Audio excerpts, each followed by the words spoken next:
Hello everyone, my name is Nathan and today it's time for another episode of Oxygen Not Included. In the previous episode we have built the ultimate science module, including all science stations and a research rocket. We still have to make the interior of the rocket, but I think I'm gonna be taking care of that as soon as we need to do some more research. Today we have some other things on our mind. One thing I would like to take care of is this biome right here. At the moment it's just spreading its germs. It's not really useful to us. And here at the bottom everything is safe and sound, so we could just go ahead and drop down. And I think this is exactly what I'm gonna do. I'm now gonna build over here and we're finally gonna take care of this area. Obviously we need to be a little bit careful there. And then looking at my storages here, I might want to set up a bunch more. Let's maybe do 1 or 2 more storages that we can fill up with slime. Of course they need to be submerged so nothing is emitting germs.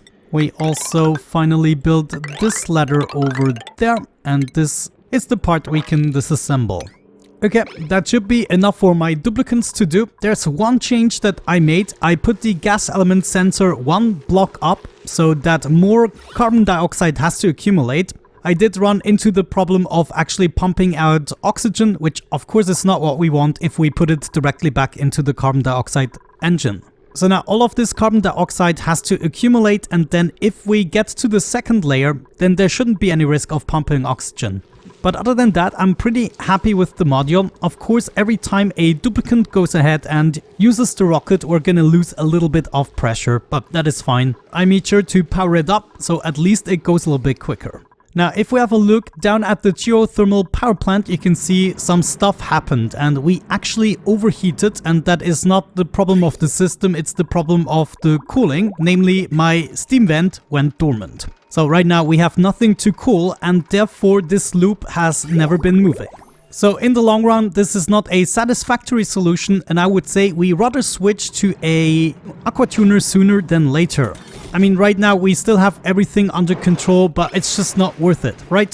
Thermal AQUATUNER has to be built out of steel, otherwise it's just not gonna last in the steam room. You can also make designs with gold amalgam, but it's just too complicated, it's not worth it. Just produce enough steel. I now waited for enough X and there we go, we can afford it. I would like this thing to be quite in the beginning of the room, so if possible, right here would be great. Now we need to play this smart. This thing is gonna suck 1.2 kilowatts, so theoretically in the future we're gonna have our power spine going all the way down. Eventually I would like to get the power from somewhere here, but since we have a vacuum and can't cool things down, I'm gonna temporarily add it here. So I'm just gonna use sandstone so I know this is a temporary thing. Wait a second, another option we have is to just use this cable and get into the room. Because we have a vacuum, no heat exchange is gonna happen anyways. So I'm gonna run my cable over. This might change in the future, but for now we could just get into the room like this. If I remove this tile, it's still gonna be a vacuum and I can then exchange this with a joint plate. And just to be on the safe side, I'm already gonna take a heavy watt conductive joint plate so I never have to exchange it, but it's unlikely. This is always gonna remain there. With the joint plate in place, let's deconstruct this tile, then we gain access to the room, we can build the AQUATUNER, and now we should take care of the rest. So I'm already also gonna take the better wires, and we're gonna be coming over and down, I guess. Now, why are we doing this? An AQUATUNER basically cools down any liquid by 14 degrees, emitting the heat out in the environment. So we can use it to also heat up the steam, and then the steam turbines are gonna kill the heat, but then we can use the liquid it cools down in order to cool down the steam turbines. And all we have to do is pay a little bit of power. Every now and then it is in use.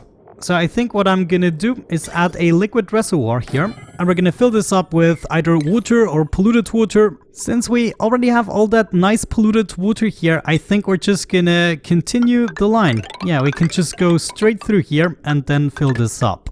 This is actually perfect. All we have to do is find an opportune moment. At the moment we have 75 degrees. That means I can open this up without risking it turning into steam and then ruining my game. Though I still want to make sure they take care of things in this room as quickly as possible. We are already at 80 degrees. I think I need to cool it down. We can do that by artificially making the polluted water cycle out. So now I'm just letting some of the polluted water go out, and then new water can come in and therefore cool down the steam turbines again. And there it goes. So if we have a look down here, then yeah, look at that, already below 70 degrees again. And we can keep on working a little bit, but this is no standard to live by, so we have to introduce the AQUATUNER. I'm giving up. Steam turbines got the better of me. In order to use the AQUATUNER properly, we need to deconstruct this very tile here that is in front of the input. We could probably also just turn around the AQUATUNER. But in this case, there is another sensor already in the way. We want it directly in front of the input slot. So our coolant is going to be coming in here, and if it is hot enough for the AQUATUNER to cool down, then it's going to be coming out this way. However, if the liquid already has a cold enough temperature, we want to simply bypass the AQUATUNER. So we're going to go up here. And now what we have to do is join these two lines together with a bridge. And we have to make sure to do this more or less in the right order. If we go ahead and connect this like so, it simply means packets bypassing will join the same line as the output of the AQUATUNER. However, the output of the AQUATUNER has no way to actually backtrack into the AQUATUNER, which would be bad, of course. We only want to allow packets going from this side into the AQUATUNER. And now it's going to be quite easy. We just have to move over each of these bridges, and we want to make our way all the way to the steam turbines and then simply join the cooling loop. It's then going to come back, cool down all steam turbines, and it is going to go into the liquid reservoir where it is going to heat up a whole bunch of coolant. But this way we can ensure most of the packets have a similar temperature, and then we simply come out of the reservoir and go into the AQUATUNER to do the check. If we already are cool enough, then all good. We're just going to bypass and use that as coolant. So that's going to be pretty straightforward. Let's make sure all of the inside here is being built rather quickly. And we still have to hook up that sensor. And of course an automation wire. There's going to be the sensor. Automation wire needs to go to the automation slot of the AQUATUNER. And I just see we could also build a bunch of the steel cables because we have more steel. Obviously we need way more for the doors as well.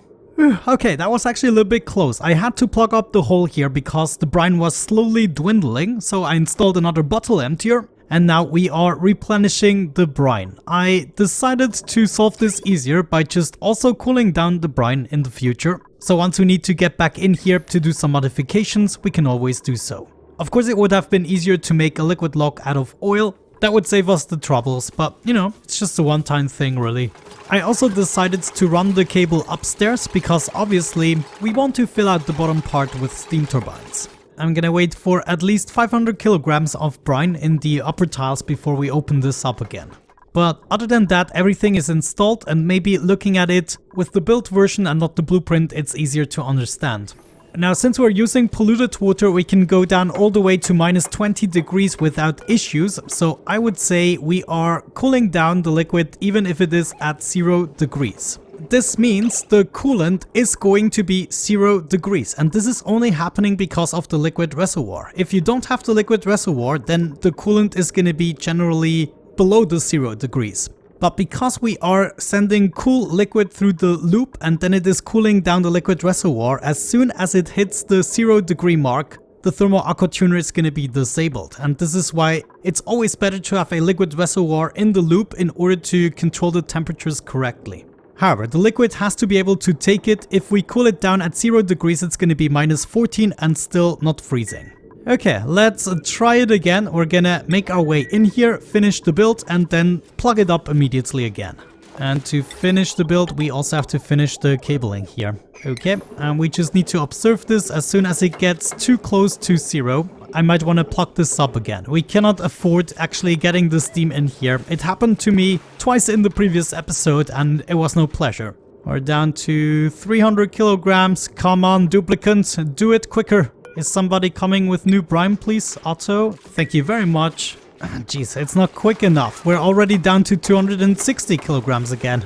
The good thing is we're adding more steam to the steam room.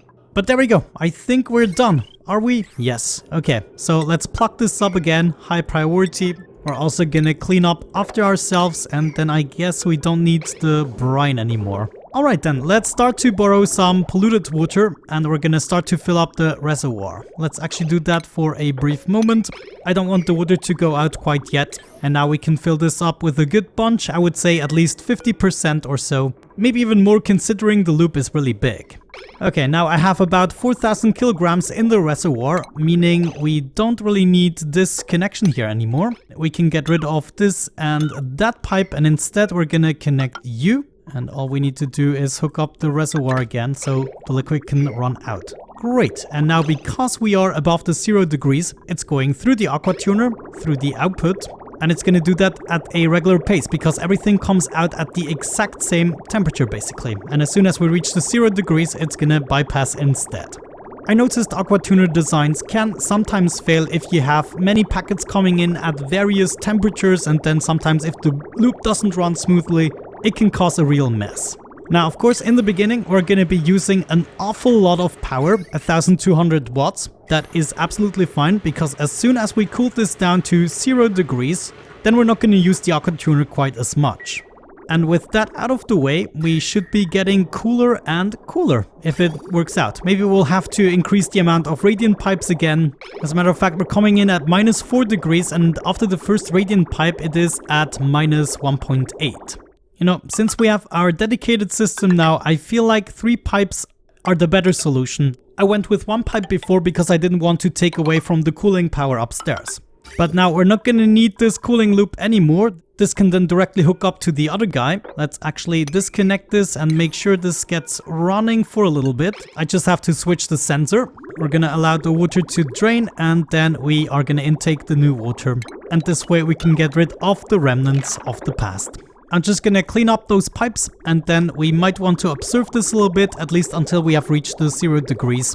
We also need to make sure we can keep up with the temperatures because theoretically the AQUATUNER can run all the time, but the steam turbines, they only delete heat when we actually need power. Since we don't have a lot of systems hooked up, I'm not too worried because using the power from the thermal AQUATUNER is gonna result in the steam turbines having to turn on, so it's kind of complementary. But since the AQUATUNER is so far away from the steam turbines at the moment, it could be that we are getting to the overheat temperatures. Well, actually, no. It's gonna take a lot to reach 325 degrees.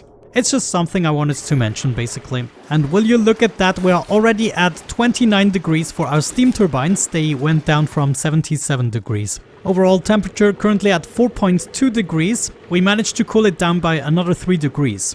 Eventually I will have to move this conductive joint plate, but I'm gonna do this as we expand the steam turbine room. I think I might find a sneaker way to get down here, and once I know I don't need to enter anymore, we can also get rid of the liquid lock altogether. Steam turbines are now at 11 degrees. Check this out. I just love the temperature gradients.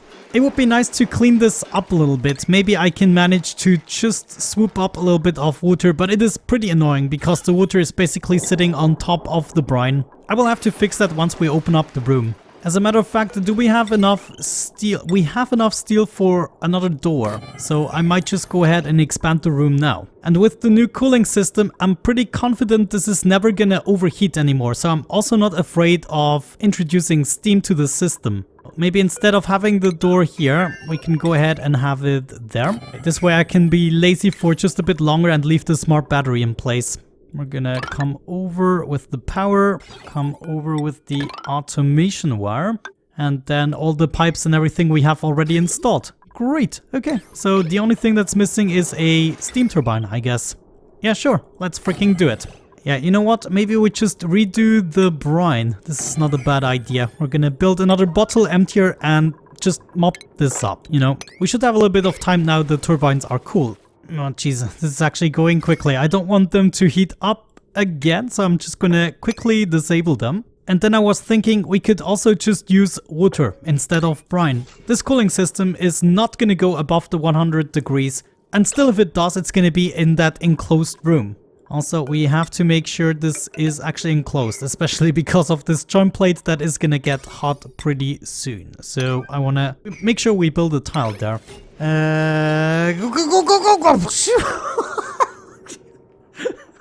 Maybe I should slow down with certain tasks.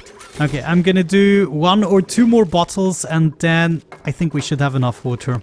Now that we're dealing with water to cool down our steam turbines, we might want to raise the temperatures here a little bit. Let's say we want to go to 10 degrees or so, and that's going to be a safe temperature for the water. One thing I need to correct is at the moment we're going directly from the AQUATUNER to the cooling loop. And of course that is going to result in also minus 14 degrees temperatures. So it might be better to go from the AQUATUNER back into the liquid reservoir in order to even out the temperatures and then just send the output of the reservoir to the cooling. I just figured in our case it doesn't really matter much, but I want to be on the safe side and we say 14 degrees. If we cool this down to 0 degrees, then we're still not gonna freeze our water. Barely, that is, of course. Okay, in this case, let's hook everything up again and also close that off. And now that we already have cold water, of course the AQUATUNER is doing nothing and it's just bypassing, cooling down passively at the moment. Great, and now we have another steam turbine also hooked up to the system. Everything should be fine. All we're missing is this mechanized airlock that is an unreachable build. Okay, my bad. I'm gonna make it reachable. But you get the basic gist. Now the system is way more secure and we do not have to worry about it too much. The temperatures are always gonna be great. And I guess we could have built these insulated tiles out of a different material. I'm not sure how much this is hurting us, but from observing the system, it is not hurting us at all. Sometimes the obsession of which insulated tile to take is not really justified when it comes to like 200 degrees. Looks like there's one more thing we need to fix, and that is build another steel tile down here. So it actually touches the magma, otherwise it's not working. For that we have to sacrifice another airflow tile, unfortunately. However, don't worry, in about 2,000 or 3,000 cycles we're gonna get that back. Thank you, Devon. Let's close this up again. Usually what happens, tiles are gonna solidify, and as soon as they reach a low enough temperature, we're gonna exchange them with metal tiles. And this way we're gonna suck out the entirety of the magma biome. Another thing I wanted to do is clean things up, but first let's break through this biome here. A ladder for you, and that should then break everything, making the liquid drop down.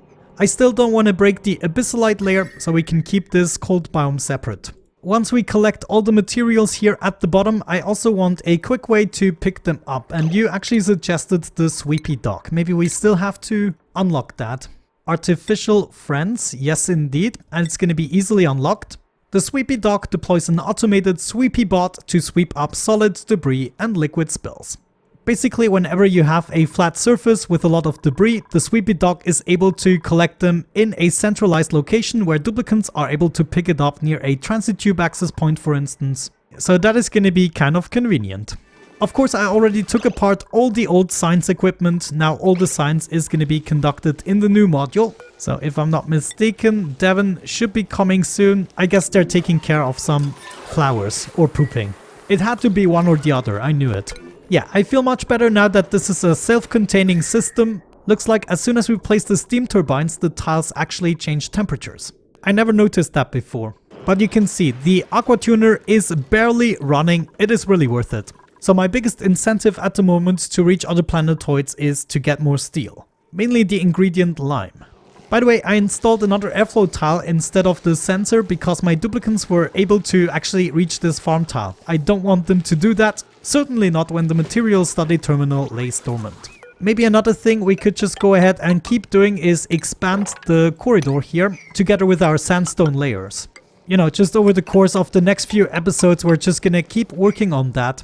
And soon enough, maybe even before we need it properly, we're gonna have this power spine completed already. Okay, Devon, let's do some research. Whew. Oh my gosh, how do they even survive this? But heck yeah, we're doing the research in our new module. I'm so happy. By the way, we haven't even looked at the decor values here. Plus 315, not too shabby. Down here, it's not that much. You know, technically we have the space for a couple of pictures as well. Or maybe statues here. Is that actually something we could do? Who is gonna be our decorator? It is Otto. Yeah, sure. Otto sometimes has some spare time and only 12 points spent so far. So we're gonna give him the masterwork skill already. Oh, there is the polluted water dropping down. Okay, now let me see. Is this gonna be devastating for us? No, but I still feel like we can mop up a good bunch of it. We just have to find the weak spots here. Come on. But yeah, we're making progress here. Of course, now we have to convert all the polluted oxygen to normal oxygen, which is gonna suck a little bit. I'm just gonna grab that cabling, make my way over here. We're gonna have one here, maybe one there, maybe one up there. And just get that cable everywhere. I don't even care at this point. Oh, maybe, no. Okay, I don't care. Research completed. Wonderful. Under utilities, sweepy dock. We want to install that, give it some juice, and that should be it. Maybe we can even make it pick up all the liquid here. Are you kidding me? It is another volcano. I was really hoping for something better. Well, I guess in this case it's clear. We will be getting an infinite amount of igneous rock, like 3 minor volcanoes and 2 normal ones. We need to come up with a super efficient design to tame them. Now we actually need a little bit more ceramic, should be able to provide. Let's just do another 99 crafts. Ah, well, you look at that. Sweepy Dock actually started working and it is mopping up, even though this is an amount of water my duplicants usually can't mop up. I could only give the mop commands here because I gave them early enough, but this is great. So now everything is going to be stored in here and my duplicants can come and pick it up. Okay, this doesn't seem to be doing what I wanted to do. Now duplicants should come and actually pick things up in order to bring them to their respective storages. However, there is no errand lined up because we don't have an active storage really. If I had an active storage for copper, I believe they would be coming and picking this up. Let me test this out. So I'm now gonna store refined copper in that storage bin and this should create an errand. Okay, maybe not. Okay, I have another idea. Let's assume this is just a storage, and if I have this at priority 9, then dupes want to keep things there. Let's just put this to priority 1. Then the storage bin here has... Wait a second, the dupes just took something out. What was it? Ah, okay, Devon took polluted water, even at priority 1. Okay, I think I'm just gonna let this play out. We can cancel the mob commands. How are we doing here? Taking care of the polluted oxygen. We will have to do this here once again, but after that... we should be pretty good. There's just one more thing that bothers me. I discovered this unknown tile. I believe I approached the room that was here from a different angle than you would usually do. And now I cannot really build anything in here and it's just unknown. Maybe I will have to cheat this free. Not sure how this is gonna work. Also, another problem we'll have to solve is at the moment it is really cold up here. That is, of course, the biome here was minus 60 degrees or so. And we are also cooling things down with the Weezeworts. Eventually, I'm gonna regulate the temperatures a little bit better. They need to be above 0 degrees, otherwise the supercomputers' water is always gonna freeze. To wrap things up for today's episode, I just want to show you what I planned out, and that is the power spine. I got myself a little temporary transit tube access point so we can build things faster, and now I'm basically gonna make this entire shaft all the way down, and that is gonna be the introduction to our proper power distribution system. At the moment I'm crafting an awful lot of iron ore because I use that for my cabling all the way down. Thousands and thousands of kilograms. But yeah, I would say with that out of the way, we're gonna wrap it up. By the way, I also figured out why Camille was always hurt, and that is because she's killing one Draco after another, and they actually bite back a little bit. So that is one mystery solved. But with that out of the way, thank you so much for watching, have a great time, and hopefully I'm gonna catch you in the next one. Bye bye.